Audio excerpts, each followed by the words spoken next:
రేపు పరమ పవిత్రమైన ఏకాదశి. ఇది పాల్గొన మాసం. పాల్గొన మాసంలో వచ్చే చివరి ఏకాదశి. అది శనివారం వచ్చింది. అదేవిధంగా ఇంకా ఎన్నో విశేషాలు ఉన్నాయి. అయితే మరి ఇంత విశేషమైన రోజు మనం ఏం చేసుకుంటే తరిస్తాము, మనకు లాభం కలుగుతుంది అనేది ఈ వీడియోలో తెలుసుకుందాం. మహిళా లోకానికి స్వాగతం. అందరికీ నమస్కారం అండి.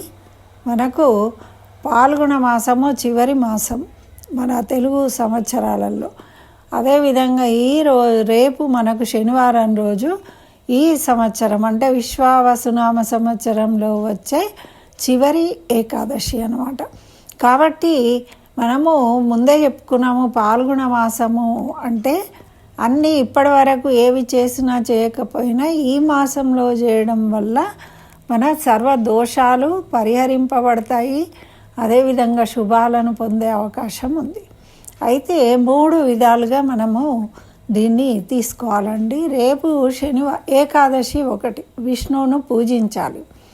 మరి మనకు రుణ బాధలు ఉన్నాయండి, కష్టాలు ఉన్నాయి అంటే కలియుగ వెంకటేశ్వర స్వామికి ఒక నెయ్యి దీపం వెలిగించి, పిండి దీపం చేసి దాంట్లో నెయ్యి వేసి వెలిగించి చక్కగా గోవిందనామాలను స్మరించినట్టయితే మనకు ఆ వెంకటేశ్వర స్వామి అంటే మన కష్టాలను తొలగించి శుభాలను కలుగజేస్తాడు. ఆ వడికాసుల వాడు మనకు ఆర్థిక ఇబ్బందులను తొలగిస్తాడు అని పురాణాలు తెలియజేస్తున్నాయి. అదేవిధంగా మనకు శనివారము అంటే శనేశ్వరుడు అధిదేవతగా ఉంటాడు. కాబట్టి శని దోషాలు, ఏలినాటి శని, అష్టమ శని, అర్ధాష్టమ శని ఇలా ఉంటాయి కదా. ఆ దోషాలు ఉన్న వాళ్ళు కూడా మనకు గ్రహణం తర్వాత వచ్చిన ఈ అవకాశం కాబట్టి ఈ శనివారం రోజు శని పూజలు చేయించుకోండి. తిలాభిషేకం శనేశ్వరుడికి నవగ్రహాలలో శనేశ్వరుడికి తిలాభిషేకం చేయడము, తైలాభిషేకం చేయడము, నూనె నువ్వులు బ్రాహ్మడికి దానం చేయడం దక్షిణ సహితంగా, లేదా శని జపం చేసుకోవడము, మరి అదేవిధంగా వికలాంగులకు సహాయం చేయడము, పనులు చేసేవాళ్ళు పని మనుషులకు సహాయం చేయడము, అన్నదానం చేయడము, ఇవన్నీ కూడా మనకు శని దోషాలను తొలగించేవన్నమాట. కాబట్టి ఈ శనివారం రోజు ఆ విధంగా చేసుకున్నట్టయితే మనకు రాబోయే కాలంలో అన్ని శుభాలు కలుగుతాయి ఆ శనేశ్వరుడి అనుగ్రహం వల్ల.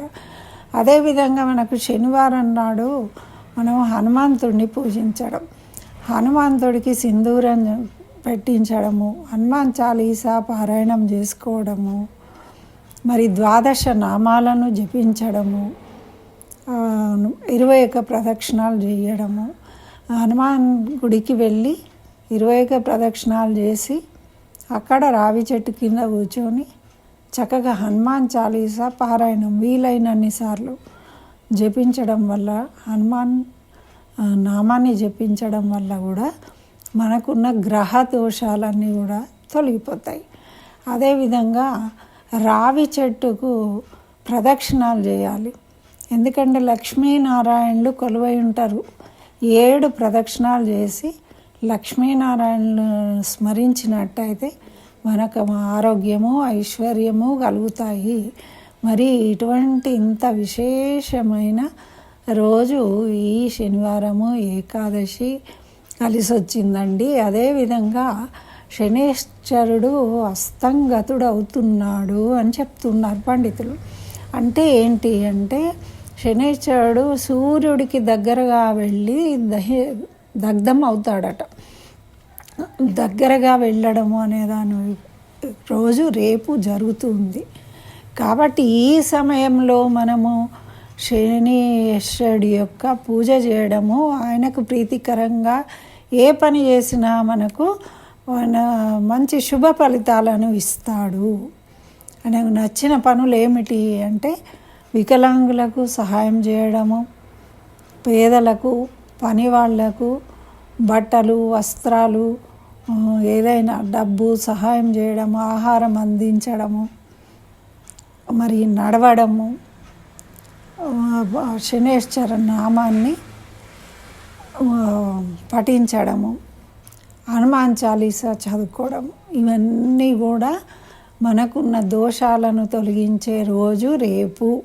కాబట్టి మనకు అవకాశం ఉన్న విధంగా మనకు ఏది సబబుగా ఉంటే, ఏది చేయగలిగితే దాన్ని చేసుకొని మనము మన దోషాలను తొలగించుకొని అన్ని శుభాలు పొందాలనే ఉద్దేశంగా ఈ వీడియో చేయడం అయింది. కాబట్టి అందరూ లైక్ చేయండి, షేర్ చేయండి. ఇంకా నా ఛానల్ సబ్స్క్రైబ్ చేయకుంటే సబ్స్క్రైబ్ చేయండి. స్వస్తి. సర్వం శ్రీకృష్ణ చరణారవిందార్పణమస్తు.